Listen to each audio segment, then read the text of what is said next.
अहोई माता का व्रत आता है हर बार। माता रखें खुला हमेशा अपना द्वार और भर दें खुशियों से हमारा संसार, ताकि हर साल हम मनाते रहें अहोई माता का ये त्योहार। आप सभी को अहोई अष्टमी की हार्दिक शुभकामनाएं। अहोई माता आप सभी के बच्चों की और आप सभी के परिवारजनों की रक्षा करें। जिन्हें संतान सुख नहीं है उन्हें संतान प्रदान करें। आज की इस वीडियो में आप सुनेंगे अहोई अष्टमी की व्रत कथा। संतान सुख और अपनी संतान की लंबी आयु की कामना से कार्तिक मास के कृष्ण पक्ष की अष्टमी तिथि के दिन अहोई अष्टमी का व्रत रखा जाता है और साल 2022 में ये व्रत 17 अक्टूबर सोमवार के दिन रखा जाएगा। इस व्रत की खास बात यह होती है कि जिस दिन की अहोई अष्टमी होती है, अगले सप्ताह ठीक उसी दिन दिवाली का त्योहार मनाया जाता है। इस व्रत में महिलाएं निर्जला व्रत रखती हैं। पूरे दिन बिना अन्न जल ग्रहण किए दिन में अहोई माता की कथा पढ़कर या सुनकर रात को तारों को देखकर तारों को अर्घ देकर व्रत खोला जाता है। साथ ही कुछ जगह पर महिलाएं चंद्रमा को अर्घ देकर ही व्रत खोलती हैं। तो जिसके यहाँ जैसे भी नियम का पालन किया जाता हो, उस नियम का पालन इस दिन करना चाहिए। इस दिन व्रत रखते हुए किसी भी महिला को नुकीली धारदार चीज़ों का इस्तेमाल नहीं करना चाहिए। साथ ही मिट्टी से जुड़े हुए काम भी नहीं करने चाहिए, जैसे कि मिट्टी खोदना या फिर नए पौधे लगाना या कोई पौधा उखाड़ना। किसी भी प्रकार का खुदाई वाला काम इस दिन नहीं किया जाता है। अहोई अष्टमी की कथा सुनने का सबसे शुभ मुहूर्त इस दिन दोपहर 12:30 बजे से लेकर 2 बजे के बीच में रहेगा। अहोई अष्टमी की तिथि, शुभ मुहूर्त और पूजा विधि के बारे में जानने के लिए आप हमारे चैनल पर पहले से अपलोडेड वीडियो को जरूर देखिएगा। अगर आपको हमारे चैनल पर कथाएं सुनना पसंद है तो आजकल आप हर दिन हमारे चैनल पर कार्तिक मास महात्म्य की कथाएं भी सुन सकते हैं। अब सुनिए अहोई अष्टमी की पौराणिक कथा। इस कथा को सुनते समय अपने हाथ में 7 गेहूं के या 7 चावल के दाने रखकर कथा सुननी चाहिए।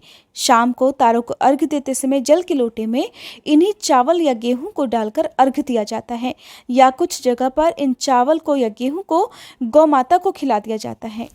पौराणिक कथा के अनुसार एक बार एक साहूकार था जिसके 7 बेटे और 7 बहुएं थी, साथ ही एक बेटी भी थी। दिवाली से पहले घर को लीपने के लिए इकलौती ननद अपनी भाभीयों के साथ जंगल में मिट्टी खोदने गई। जब वह मिट्टी खोद रही थी कि वहीं पर स्याहू की यानी कि सेई की मांद थी।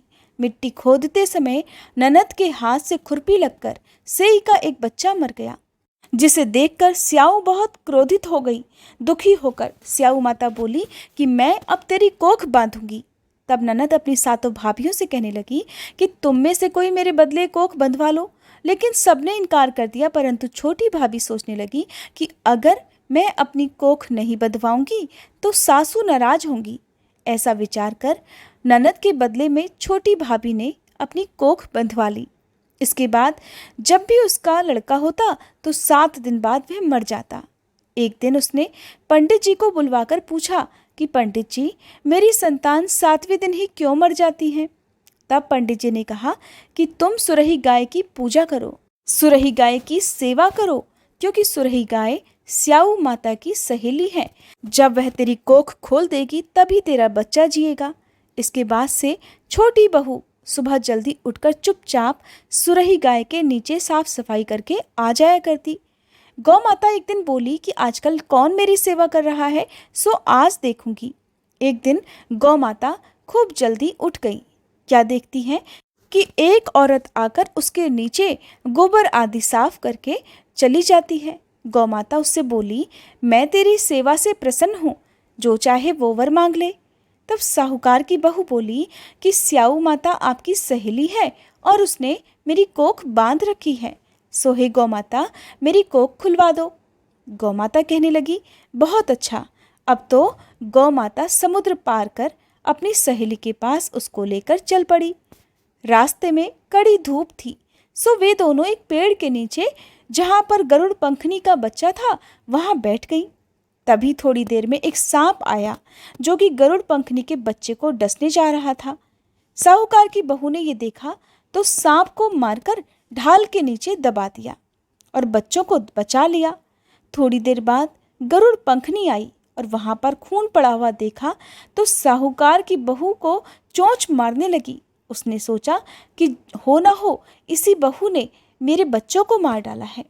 तब साहूकारनी बोली कि मैंने तेरे बच्चों को नहीं मारा, बल्कि सांप तेरे बच्चों को डसने आया था। मैंने तो उस सांप से तेरे बच्चों को बचाया है।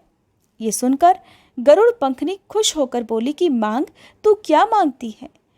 साहूकार की बहू बोली, हे गरुड़ पंखनी, मुझे 7 समुंदर पार स्याऊ माता के पास पहुंचा दो। गरुड़ पंखनी ने दोनों को अपनी पीठ पर बिठाकर स्याऊ माता के पास पहुंचा दिया। स्याऊ माता उन्हें देखकर बोली कि बहन, बहुत दिनों के बाद आई। फिर कहने लगी, बहन, मेरे सिर में जूं पड़ गई, जरा मेरे सिर से जुएं तो बीन दो। तब सुरही गाय के कहने पर साहूकार की बहू ने सलाई से उनकी सारी जुएं निकाल दी। इस पर स्याऊ माता प्रसन्न होकर बोली कि तूने मेरे सिर में बहुत सलाई डाली है, इसलिए 7 बेटे और बहुएं तुझे मिलेंगी।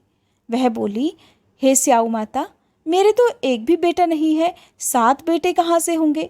स्याऊ माता बोली, वचन दे दिया सो दे दिया, वचन से फिरूं तो धोबी कुंड पर कंकरी हो जाऊं। जब साहूकार की बहू बोली, मेरी कोख तो तुम्हारे पास बंद पड़ी है। ये सुनकर स्याऊ माता बोली, तूने तो मुझे ठग लिया। मैं तेरी कोख खोलती जो नहीं, परंतु अब तो खोलनी पड़ेगी। जा, तेरे घर तुझे 7 बेटे और 7 बहुएं मिलेंगी। तू जाकर उजमन करियो, 7 अहोई बनाकर 7 कढ़ाई करियो। साहूकार की बहू खुश होकर घर लौट आई। घर लौटकर आई तो देखा 7 बहुएं और 7 बेटे बैठे हुए हैं। वह बहुत खुश हो गई। तब उसने 7 अहोई बनाई, 7 उजमन किए और 7 कढ़ाई की। रात के समय जेठानियां आपस में कहने लगी कि जल्दी जल्दी नहाकर पूजा कर लो, कहीं छोटी बच्चों को याद करके रोने ना लग जाए। थोड़ी देर में उन्होंने अपने बच्चों से कहा कि जाओ बच्चों, अपनी चाची के घर जाकर देख कर आओ कि वह आज अभी तक रोई क्यों नहीं, क्योंकि हर साल अहोई अष्टमी के दिन छोटी बहू अपने बच्चों को याद करके खूब रोया करती थी। बच्चों ने जाकर देखा कि चाची तो कुछ मान रही है, खूब उजमन हो रहा है। ये सुनते ही जेठानियां दौड़ी दौड़ी उसके घर आई और जाकर कहने लगी, छोटी बहू, तेरी कोख तो बंधी हुई थी, तूने कैसे कोख खुलवा ली? तो वह बोली, तुमने तो कोख बंधाई नहीं, सो मैंने ही कोख खोल दी है। स्याऊ माता ने कृपा करके मेरी कोख खोल दी। हे स्याऊ माता, जिस प्रकार आपने मेरी कोख खोली, उसी प्रकार संतान सुख की इच्छा रखने वाली सभी महिलाओं की कोख भी खोल देना। संतान सुख की कामना रखने वाली हर महिला को संतान सुख देना और जिनकी संतानें हैं उनकी सभी संतानों की रक्षा करना। प्रेम से बोलिए अहोई माता की जय। आज के दिन जो भी महिलाएं व्रत रखती हैं उन्हें चांदी की अहोई बनाकर गले में पहननी होती है, जिसे स्याऊ कहते हैं, जिसमें चांदी के 2 दाने यानी कि मोती डलवाने होते हैं।